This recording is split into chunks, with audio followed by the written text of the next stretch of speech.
जंगल के एक कोने में एक छोटा चूहा रहता था जिसका नाम मोलू था। वह बहुत चतुर था और हमेशा अपनी फुर्ती से खतरों से बच जाता था। उसका घर एक पुराने बरगद के पेड़ की जड़ों के नीचे था। एक शाम जब मोलू भोजन की तलाश में निकला तो उसने घास में एक धीमी फुसफुसाहट सुनी।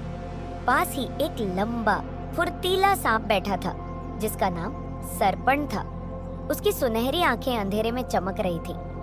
छोटे चूहे, सरपण मीठी आवाज में बोला। तुम मुझसे हमेशा भागते क्यों हो? मैं तुम्हारा शत्रु नहीं हूँ। मोलू ने सतर्कता से अपनी मूंछें फड़फड़ाईं और कहा, क्योंकि तुम एक सांप हो और मैं एक चूहा, तुम्हारी प्रकृति ही मुझे खाने की है। सरपण मुस्कुराया और एक पत्थर पर आराम से लिपट गया। नहीं मेरे मित्र, अब मैं बदल गया हूँ। मैं तुम्हें कोई नुकसान नहीं पहुँचाऊंगा। हम दोस्त क्यों नहीं बन सकते? मोलू को यह सुनकर थोड़ा आश्चर्य हुआ। लेकिन मैं तुम्हारी बात पर कैसे विश्वास करूं?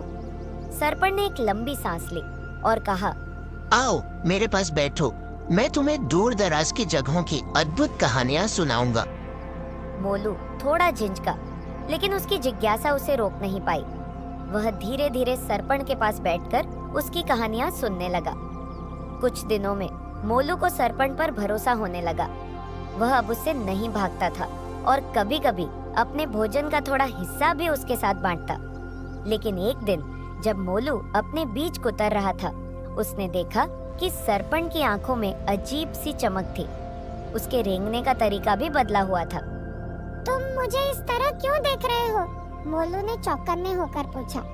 सरपण ने अपनी जीभ बाहर निकाली और धीमे से बोला, क्योंकि छोटे मोलू, चाहे सांप कितनी भी मीठी बातें कर ले, उसकी भूख कभी नहीं बदलती। इतना कहते ही सरपण ने झपट्टा मारा, लेकिन मोलू तेज था, इतना तेज कि सरपण की उम्मीद से भी ज्यादा। वह फुर्ती से उछला और एक संकरी दरार में घुस गया जहां सरपण नहीं पहुंच सकता था। सरपण गुस्से से फुफकारा, तुम बहुत चतुर हो छोटे चूहे, लेकिन याद रखना, एक दिन तुम किसी पर गलत भरोसा करोगे और वही तुम्हारा अंत होगा।